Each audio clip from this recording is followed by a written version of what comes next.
In today's episode, we dive into the founder journey of Chris Baden. Chris is a third-time founder with his latest business evolving from an agency and an internal software used for the agency to making it a standalone business and reaching 1 million ARR in just 2 years. Welcome to the SaaS Minds podcast. We drop an episode interviewing up-and-coming SaaS founders once a week, and today we're talking to Chris, the founder of Flowchat. This episode dives deep how you can be married for more than 10 years, have 3 kids, and compete in multiple seasons of the American Ninja Warrior TV show in the US, while also founding an amazing MarTech SaaS business. Super excited about you listening to this episode, so let's dive into it right now.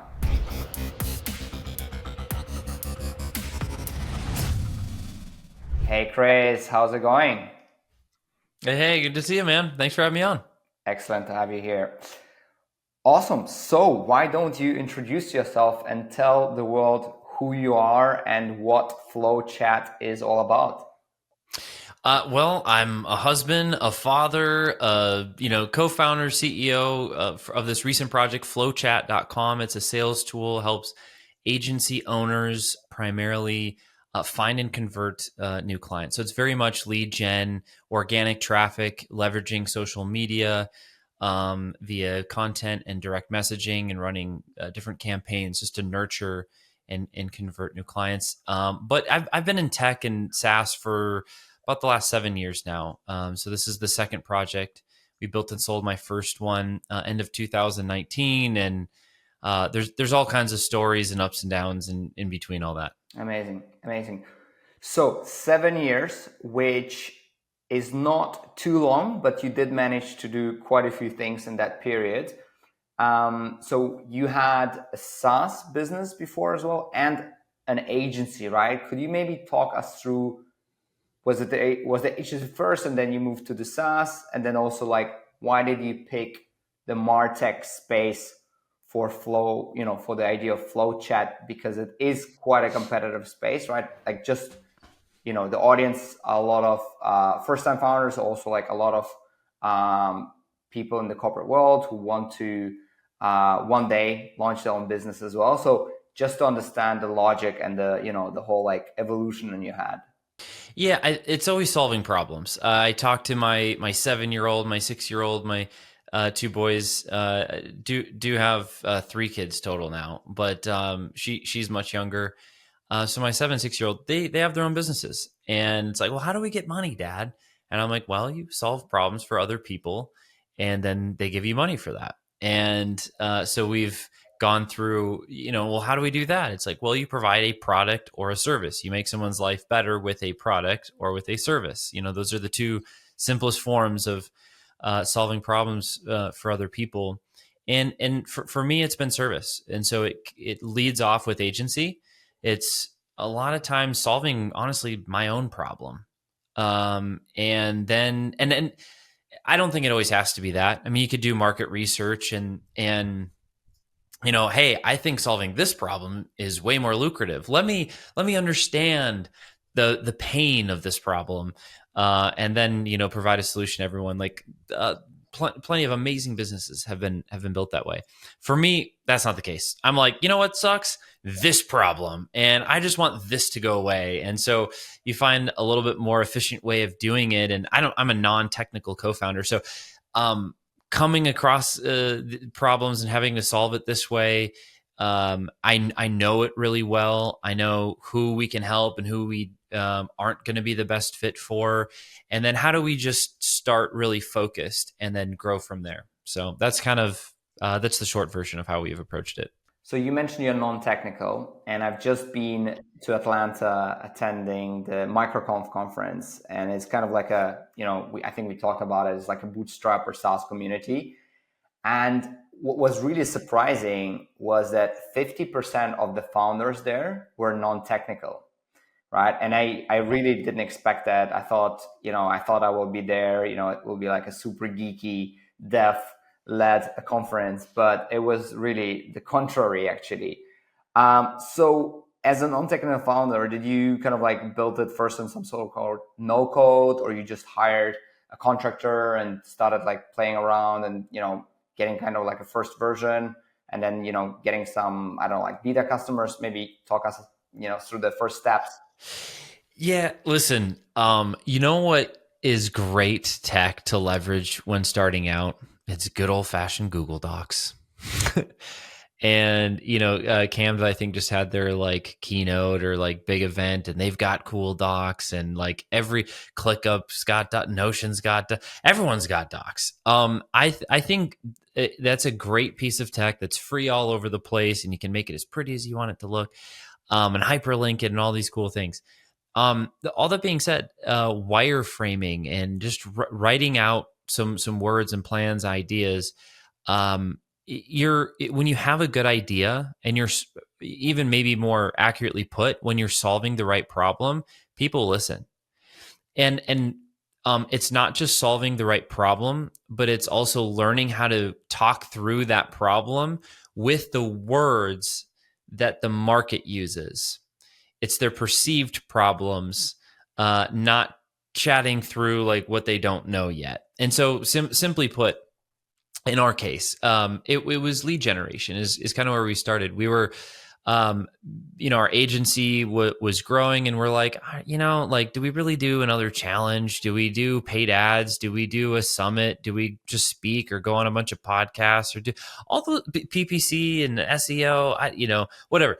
Like, all of those are great. All of them work. All of them cost time and money and have their own intricacies. And we're just kind of like, what if we just like direct message people on social media? I mean, this isn't a new idea, right? We're just like, what if we, and yeah, there's outreach, but I'm also talking inbound. Like, what if you just have a simple post that's like, hey, I'm solving this problem. Is anyone stuck with it? Or you can, and there's so many different, we have a whole like method for like being creative with very strategic posts that aren't spammy or weird, or like, here's how everything is possible with like 2 minutes of your time. I don't know. Like, just be a person. It turns out if you treat other people the way that you want to be treated, it actually solves like 98% of your problems. In terms of marketing, in terms of sales, in terms of onboarding, in terms of retention, in all the terms. So we followed that, and we're like, holy cow, the response rates are fantastic.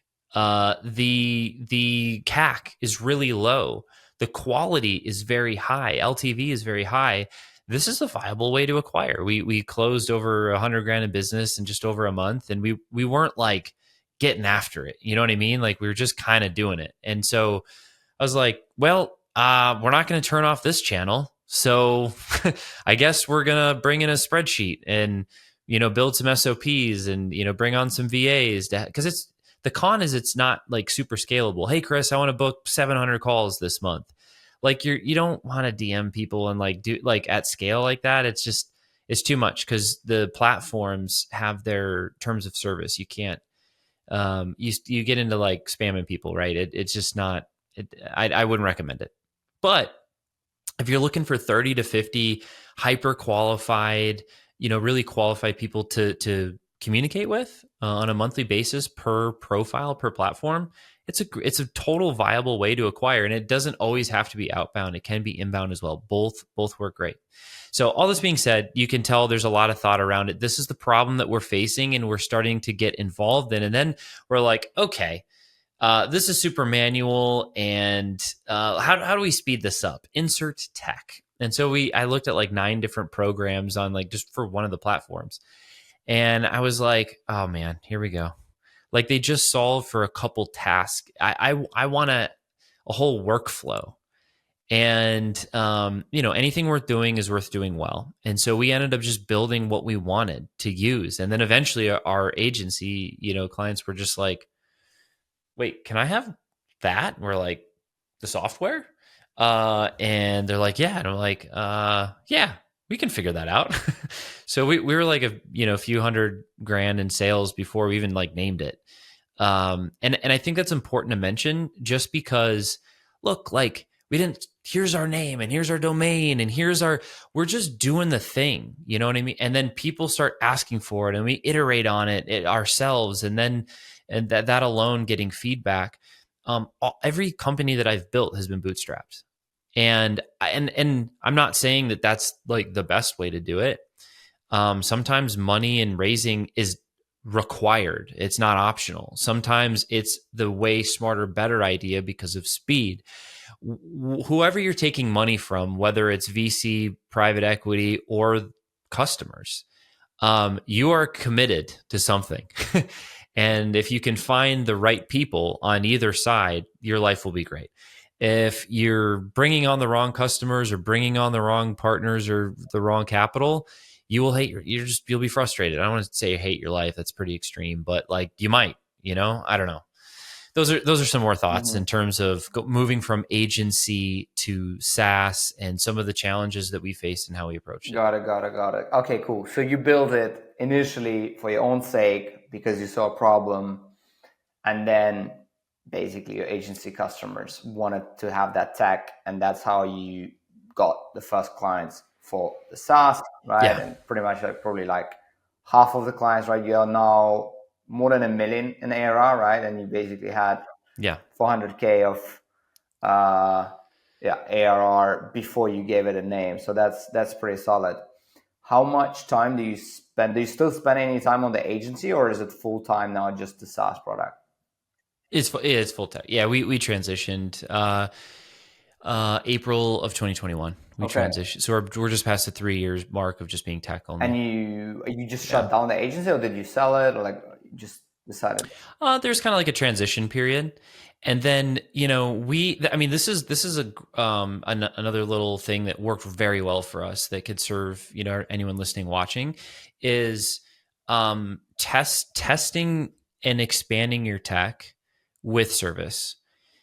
Great example of this is QuickBooks in the market, right? You're seeing them offer, bookkeepers, right? So they're like very known for tech, not as much for service, but more recently in the recent years, they're like been expansion revenue expanding with service. Hey, let's connect you with a bookkeeper, and there's some other ones in there too. But I like to come up with concept or share concept and say, hey, where is this true in the market?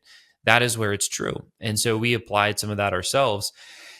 And what we found is just more customer data, meaning this is what it feels like. This is where they're getting stuck.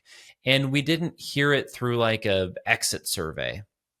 It was a proactive, before you even get frustrated, let's change this and just keep the good times rolling. And so they can stay. And then after, we basically just create SOP, and then we basically create tech to do the SOP, and now we're back to tech. So it's kind of this recurring pattern. Later, just over a year ago, we introduced a new customer segmentation, white labeling. Agency owners were like, this is cool, Chris, but like, I don't, whatever about Flowchat. Like, my brand is where it's at. I'm like, you know what? Cool. You can call it Flowchat. You can call it whatever you want. You just need to buy the license. So I don't care what you call the license.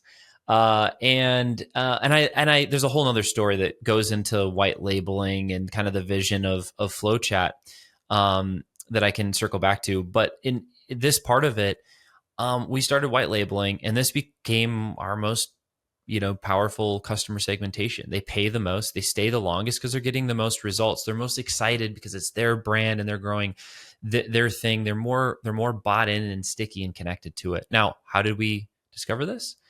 It's through doing the thing and then handing those SOPs over to them so they could just be the agency that does the service. It allows them to make more MRR as a client. And that's where some of the unlock came from. I mean, yeah, you make it sound so easy, everything, right? But it's interesting. Not piece of cake. We're just walking on the clouds over here. Exactly. I mean, it's interesting, right? Like you had a very, very, let's say, natural growth. And maybe let's get into the white labeling stuff in a second. But maybe let's maybe start almost at the beginning. So let's say after you had your whatever 400K ARR, which again is not very typical for a SaaS. That was like 400 K like total in sales before we branded it, right? But it took us about 4 months to pass the 100K per month sale. Well, like, okay, so accurately stated, 4 months in, we had our first 6-figure month in collected cash, not like contracted business. Okay. And then we had, I don't remember the number off the top of my head, probably because I don't want to. We didn't repeat 6 figures again the next month. I think it was another month or two before we had another 6-figure month Mhm. again. We were kind of back and forth, and then we like hit like 100K and like didn't look back. Like so it took a second to like, yeah, MRR to be over 6 figures. Got it. So let's say 100K MRR, kind of existing customers from the agency. So you had the trust, they were happy to experiment. How did you grow from there to say the 400K MRR then? Yeah, and I guess, sorry, yeah, again, like the 100K. you're saying Sorry. the initial sales, yeah, it wasn't. I always like that when I'm listening to people. I always want, like, dude, I'll tell you the real answer here, the real numbers, the real ups and downs, Mhm. and I think perspective for people too. And I think what you're asking is what did the initial 400K of sales look Yeah. like? I think that's what you're asking, it's a really great question. And I also want people to know this is not my first company. It's not even my first software company. I built multiple other companies before I even got into tech. And so some of those sales skills and marketing skills and branding skills and finance skills, these other skills that were acquired in my 15 plus year journey of just doing business. Like this stuff is not easy. I wouldn't be here talking to you right now if it wasn't for listening to other pieces of content like this. I Mhm. still to this day listen to other CEO interviews and other founder interviews, and I've put myself in multiple different communities, where we got connected in a community. I would not be employing myself and others if it weren't for those communities, because there were so many moments where I'm up at night being like, there's no way I make it through this. There's no way I survive. And yeah, I mean, one of them was just being like in the hospital. I had ulcers. My heart stopped beating regularly, Wow. and so I was getting blood work done. My wife, we just had our second kid at the time. This is like 2017, and yeah, she's even more stressed. And in my head, I'm like, I'm good, I'm great. Like we're gonna do this. But externally, it's like no certainty. Everything's falling apart, including my body. And my doc gets the blood work back, and he's like, "You're healthy. You're just stressed." And I was like, "No, I'm not." As like my eyes twitching, because I haven't slept in who knows how long, and I'm not eating or taking care of myself. And dude, like entrepreneurship is that thing. If you actually know what it is, you're probably not going to do it. If I knew what it was, I don't know that I would have been an entrepreneur in the beginning. Now it's too late. I'm not looking like I'm not going back now. But I mean, that's just the real talk. I think it's way over popularized, and it's so cool, and freedom this, freedom that. Like, yeah. Like, you're free to have to work, and you have way more responsibility, like 24/7. Congratulations. Working for somebody else for 40 hours with benefits, you like, you know what? I got a better idea, Chris. I'm going to work for 80 plus hours for myself and make less money. How about that? Like, that's the real story for majority of people. The end. And then maybe some people kind of figure it out for a little bit better. Those are the numbers. Like, I'm saying this to you. I know you know this, right? But I just don't think people. I don't think people want to talk about that. I don't think people, want to admit that or whatever. And so, being connected in communities and to other entrepreneurs, founders like yourself that are creating content like this, creating a space for us to be like, no, it actually like sucks a lot of the time, and you're not sure. So how do you get through it? What do you do? How do you get that first 400K in sales initially? Well, there's a couple answers I can share with the audience. Number one is to accomplish something greater than yourself. It takes more than yourself, and that's a huge theme for me. That's played out in all areas of my life. Anyone that knows me knows I'm thinking about building a lifelong marriage, a world impacting family, and a 9-figure tech company, in that order. So if my goal is to build a lifelong marriage, I ain't gonna build a lifelong marriage with myself. Like, that's weird.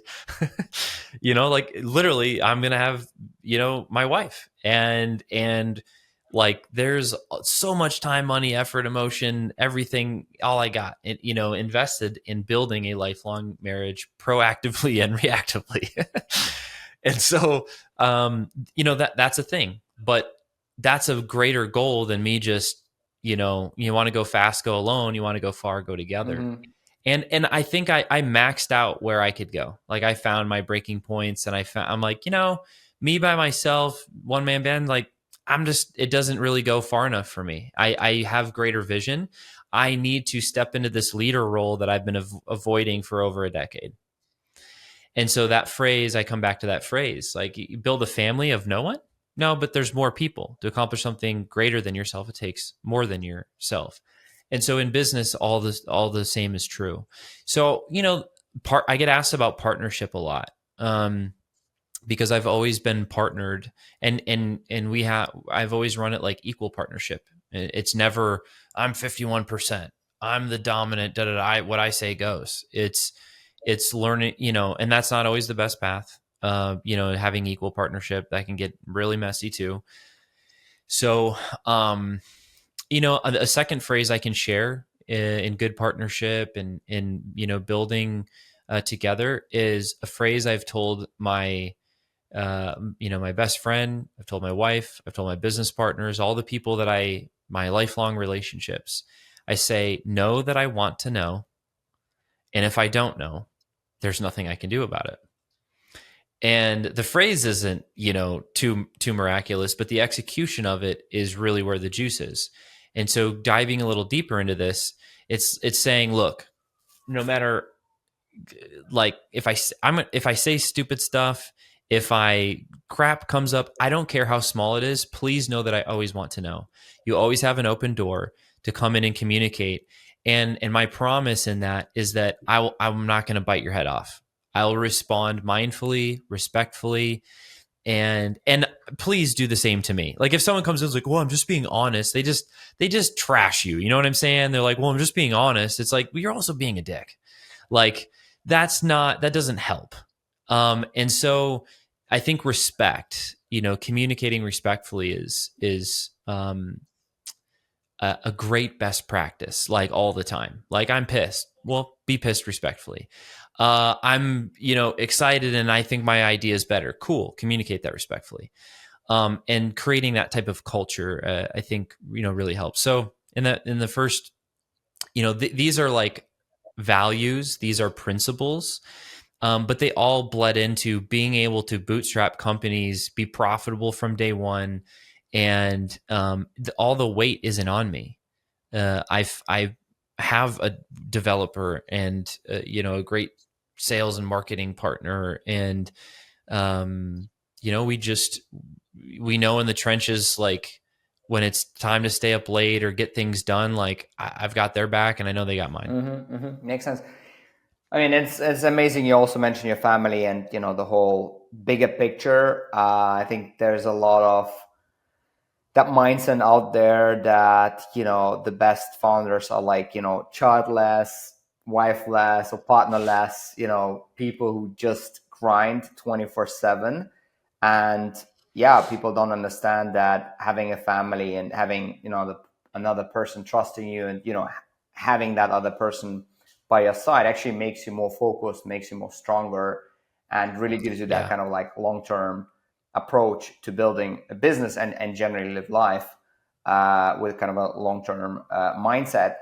I would be curious to know, I mean, you mentioned you have 3 kids by now. What does your week look like, your daily routine? I guess, like, maybe, like, I've actually never asked that question before, because most of the time I interview people without families. So it would be actually interesting to understand, how does your week look like? Yeah, I've been called all kinds of things in my life, but the favorite thing I've been called is dad. One of the best teachers is parenting. seeing the world through the eyes of a 1, 2, 3 year old, and now 6, 7 year old, and has taught me so much, so much. I start my day. I don't know, I wake up naturally between 3:30 and 5:30 a.m. typically, and that was not always the case. I don't know why my body does that now. I guess sleep is like always a little jacked. Usually I do my best to be in bed, between like 9:30 and 11:30. I'll lay in bed for about 6 to 7 hours a night, generally. So if I'm in bed by like 9:30, I mean, dude, like 6 hours later is 3:30 in the morning. I don't know.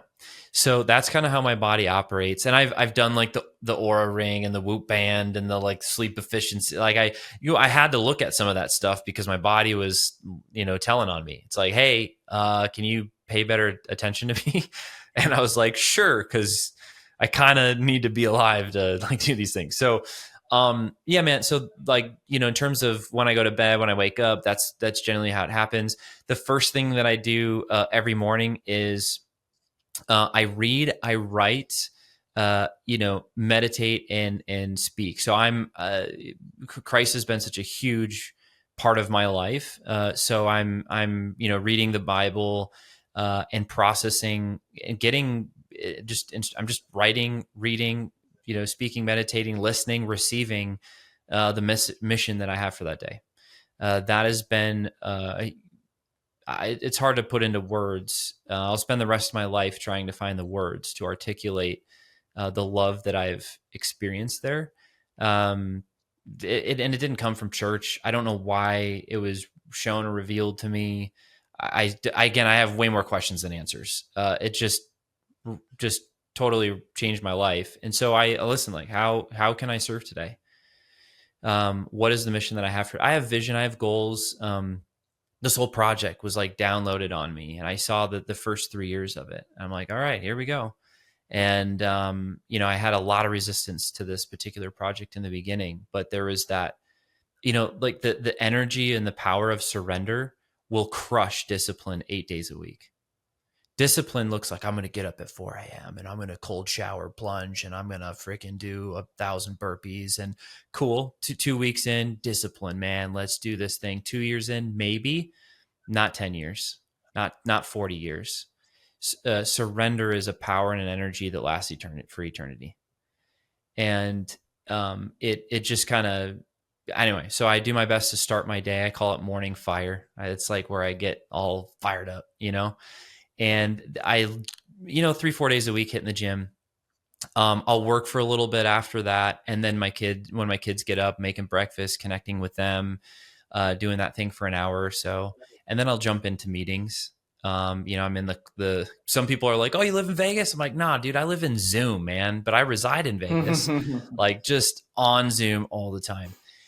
So in a lot of calls throughout the day, and then shut it down and 6 or 7, and then with the family at night. We're homeschooling too, or we're going to ninja classes with the kids, or dance with Dahlia, and then hopefully they get to bed somewhat early enough so my wife and I can connect a little bit and recap on the day, or what's going on in the chaos. So that's like a pretty standard day. Cool. You also mentioned, Ninja Warrior stuff there, right? And you were on TV 3 seasons in the American Ninja Warrior show. I mean, did you only train 4 times a week when you were doing that, or did you train like 10 times a week? No. So like, here's a funny story with the ninja stuff. Like that was a fun, my buddy, a good friend of mine, I wouldn't have been able to do all that if it wasn't for my good friend, Dustin and his wife and family. And, he saw the show, he went on season 2, and he's like, dude, you're doing it. And I'm like, all right, let's like go for it. So season 3, 4, and 6 for the seasons, I ended up competing, and we submitted a video, and I ended up getting picked. And then I'm like on set, and then we're doing the obstacles, and I'm like, I don't know, why is this happening? It was such a cool season of life. And as the seasons progressed, there was this change I noticed.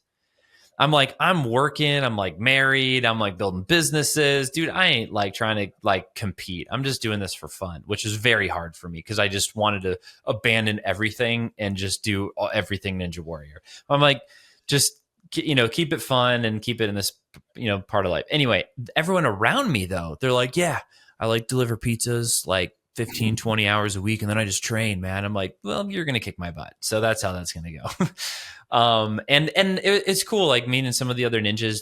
They were stunt doubles in movies, and they went on to build their own, product line or open gyms or do different stuff. So it's really cool to see. But everyone listening, watching, from that business standpoint, there was a particular lesson that hit me through the Ninja Warrior season of life that I've implemented in my current company. That it's really helped. So I was going to share that, and it's branding.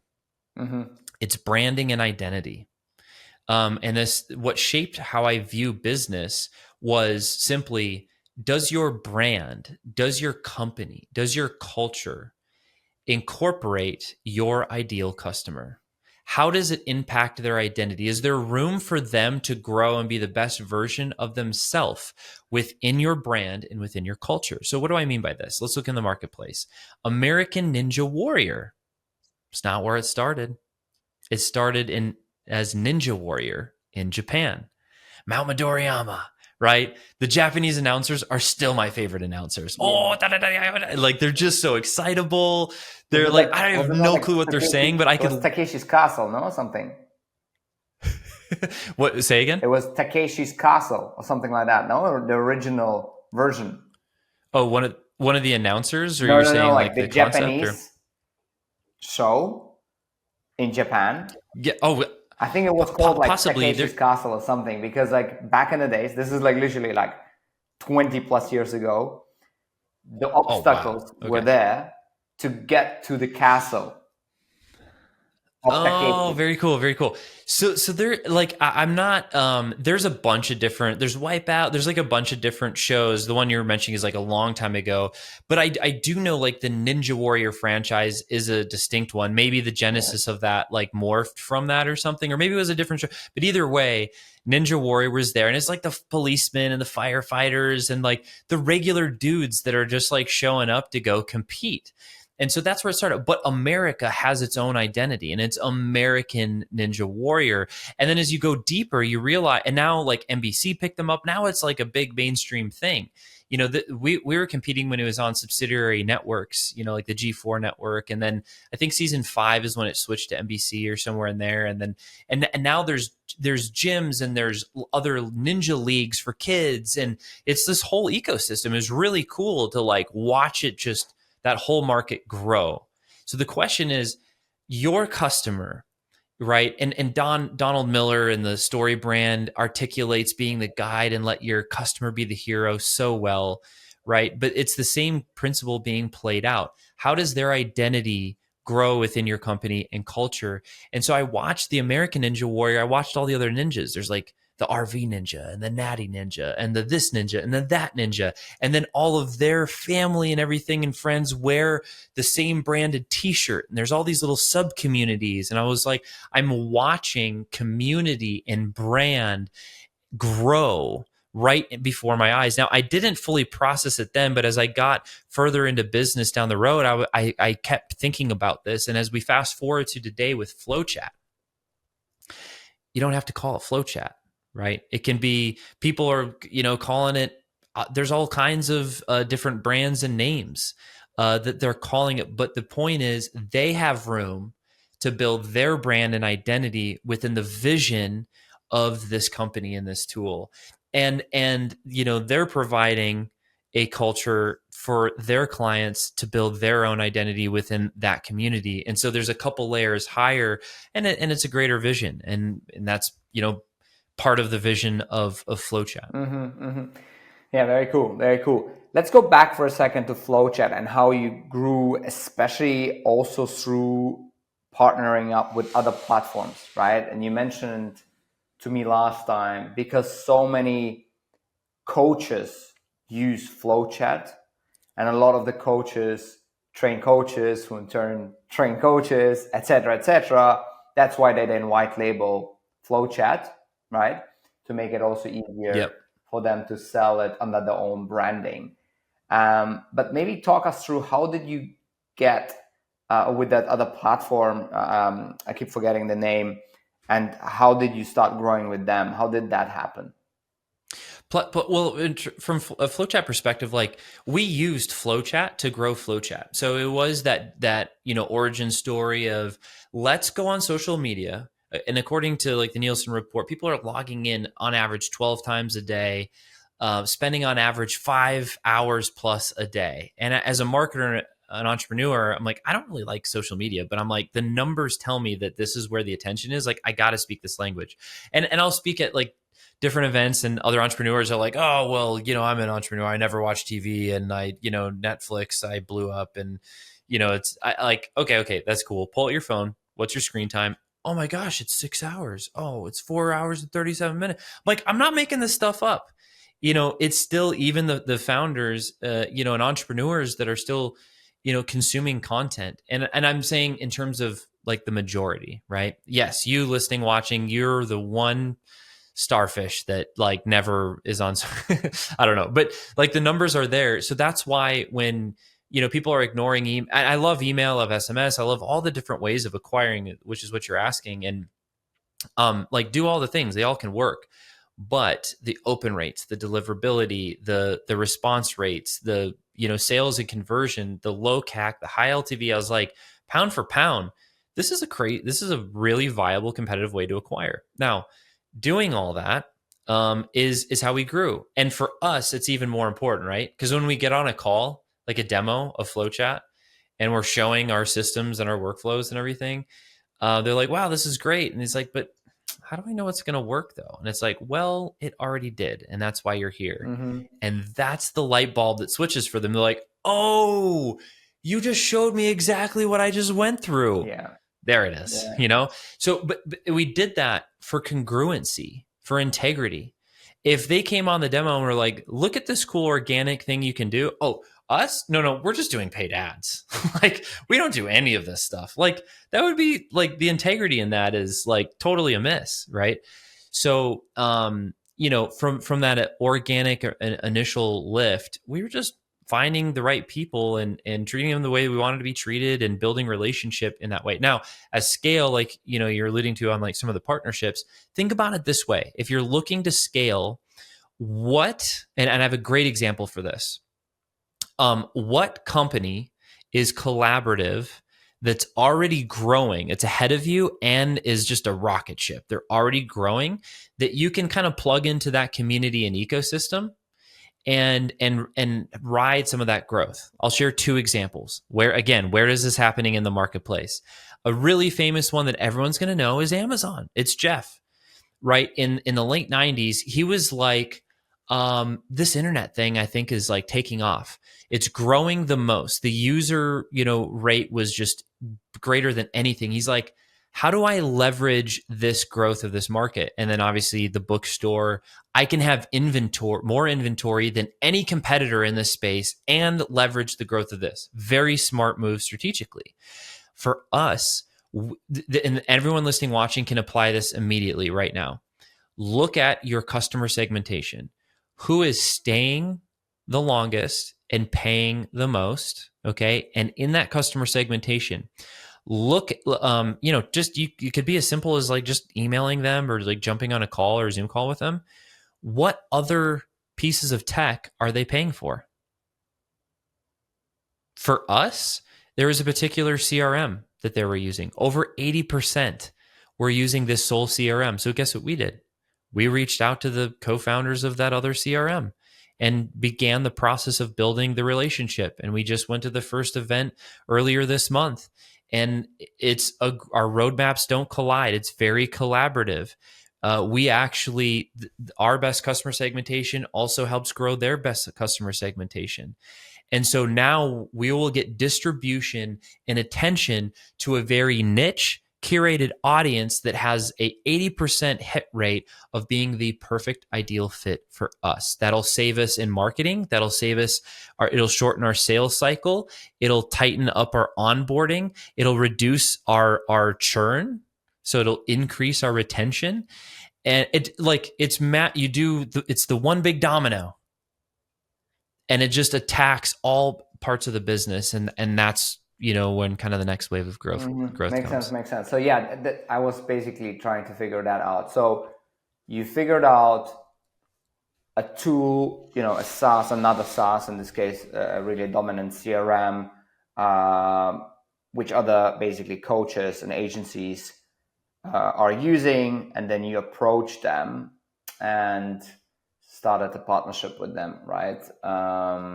Yeah, that's smart. That's smart. It's so funny how it works, because as we're kind of discovering this, I'm at an event in Vegas and I just happened to see him. And so I was like, well, I guess I'm going to go meet him. Cool. No, that's cool. And I went over and met the CEO co-founder. And I'm saying this out loud because when anyone listening, watching, when you do the work, when you do the real work, then there's no guesswork. It's in your, the company, the people, you've kind of like, you're prepared a little bit, right? And then it's weird how ironically that just happens. When you're focused on the right things just kind of naturally come together a little bit. I'm not saying it's easy, but I am saying it's simple.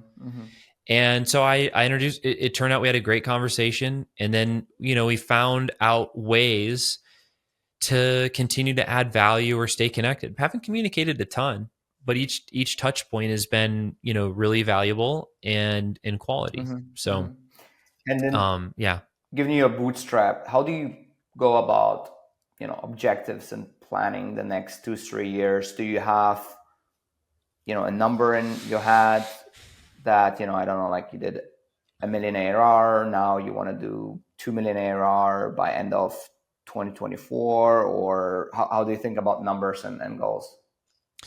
Yeah, the North Star is building a company. It's not the North Star. The North Star is a 9-figure tech company. The next target is building a $50 million valuation. And so, given, the type of SaaS we are and what the market's currently bearing per a couple metrics, i.e. churn, growth rate, expansion revenue, just a couple things. We'll need to do, at least probably like 10 million ARR. I think if you call up Tiger Global or SoftBank right now, they will give you the 50 million valuation already. Yeah, they'll have I hope they have way more developed thought than I do. Per the research I've done, that's probably still a little conservative. Like even less than 10 million ARR would accomplish the goal with the segment we're in. But the market's always moving, so right now we're focused to just growing to 1 million MRR, and that's our next focus. And I'll share this too. A huge fan of the 10x is greater than 2x book. Yeah, I just it's read it, Dan. actually. You did, perfect timing. Yeah, it's a Dan Sullivan book. If you are a co-founder, founder, CEO, leader of any kind, entrepreneur, and you do not know who Dan Sullivan is, today, Merry Christmas. Like, that dude understands you more than you understand yourself at this point. He's incredible. I don't know why. I just recently heard of him, found him, a couple years ago. I'm like, where has he been my entire life? And obviously Ben, wrote on behalf of him for 10x is greater than 2x. But the one bullet point, simple takeaway from the book is, okay, if we're at, say 100 grand, MRR, it's like, okay, well, how do we get to 200 grand MRR? You're going to do, all right, well, we'll double our demo calls. It's like, okay, well, we could kind of do that. It'll be a little stressful, but we could do it. But if we're going to 10x our growth, everything breaks. We have to do things differently. And that type of thinking will lead you on a path that, outcomes a faster, result. And that can be on the support side.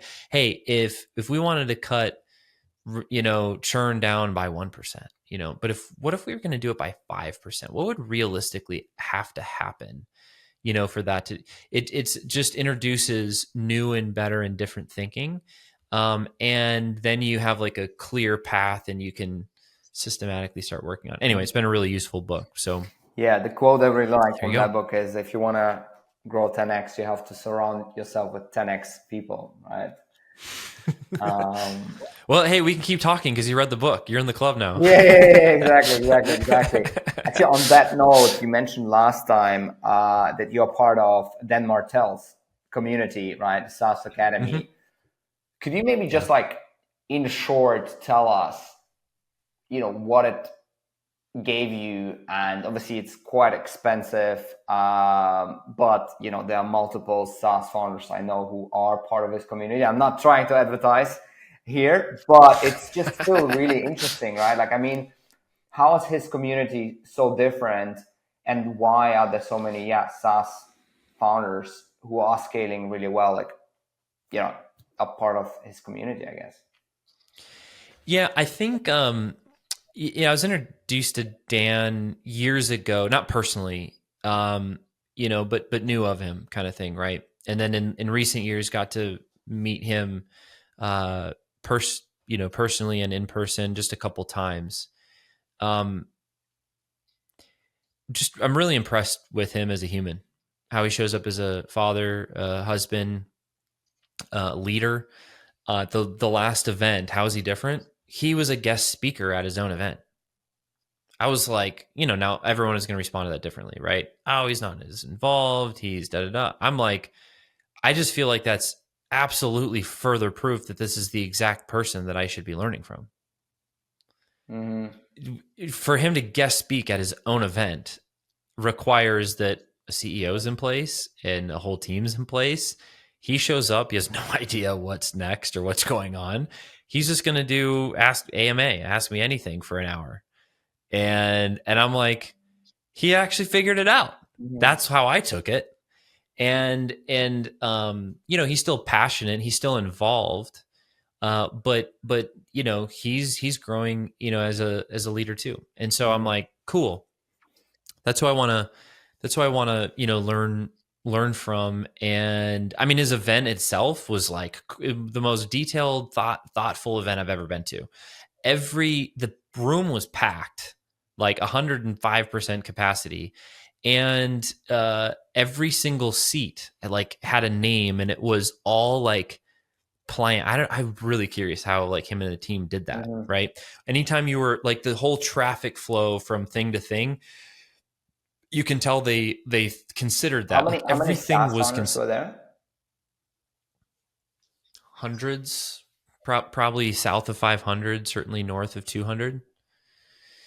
So I was like, I've been to a lot of events, and I'm like, it takes a lot of work to be this on point. So Mm-hmm. I was, and he again, like, why am I going there? I'm going there to scale. I'm going there to create systems. And he does it for his business. He does it for his personal life.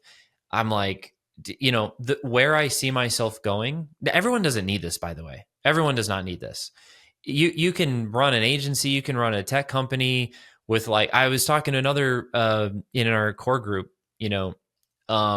He's at like 5 mil, almost 6 mil ARR, and three people on the team. 8 years later, he's like, I think I'm going to get a team now.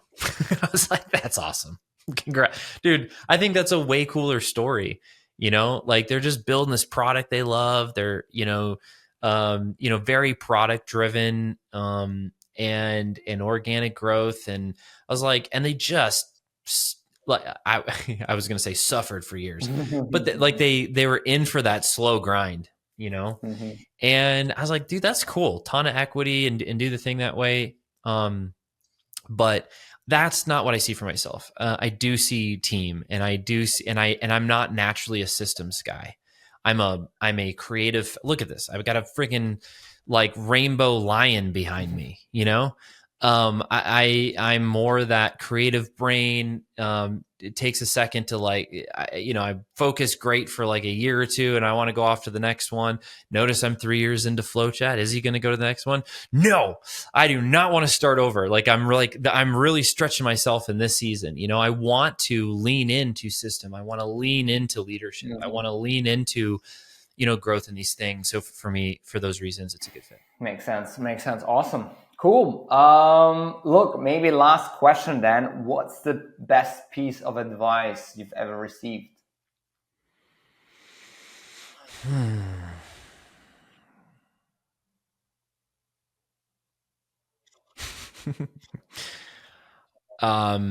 Man, I want to ask so many follow-up questions to that, but just to play along in the game, I'll go with the first thing that comes to mind, because context matters, right?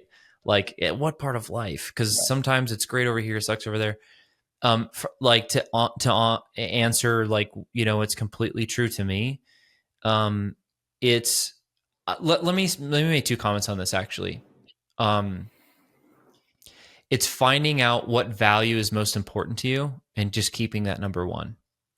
I think that'll simplify it for everyone listening. How, for me, it's Matthew 6:33. Seek first His kingdom, and all else is, and His righteousness, and all else will be added unto you. I have an example that exudes the values that I strive for to model, and I don't always do it the best, but I have one. And so for me, it's that. But I think, I'm not, I'm an entrepreneur. I'm not an evangelist, just, despite worldview, I think like a very simple application is like, what are the values that you ultimately care about, and optimize around that. Because why does that matter? Why is that the best advice? Because it simplifies life, man. Life can be chaotic and painful and crazy, and like, what am I doing? I feel stretched thin. I'm frustrated about the past. I'm worried about the future. I can only do anything in the present. So, like, man, if I just do this one thing, this one value, everything else is solved. It gives permission to be present. It gives permission to be focused, and it gives you permission to be the best version of yourself, despite whatever you do, despite what you believe. So anyway, I think that piece has been pretty powerful for me. That's solid. Great. So look, on that note, let's close off. It was really interesting, very deep and philosophical. Yeah, we went a couple places. Yeah, absolutely. No, it's good. It really shows that, good entrepreneurship, ideally means you are much bigger than just the business you run. Yeah. Okay, awesome. Yep. Thank you so much, Chris. Appreciate you. To finish off this episode, a little promotion from our end. Neoptima is an award-winning marketing agency for B2B SaaS businesses. We work with companies backed by YC, Sequoia, Carlyle, Lightspeed Ventures, Northzone, and many other top VCs and PE investors. We work with venture-backed, private equity-owned, and bootstrapped SaaS businesses all around the world. Reach out to us and book a call in the description below so we can optimize your growth journey. If you have a fellow founder, if you have a team member, if you are part of a Slack group, Telegram, or WhatsApp group with other founders that could get value from this episode, please share this episode with them. We want to help as many founders as possible to scale their business. Thank you for joining us on this journey. See you in the next episode.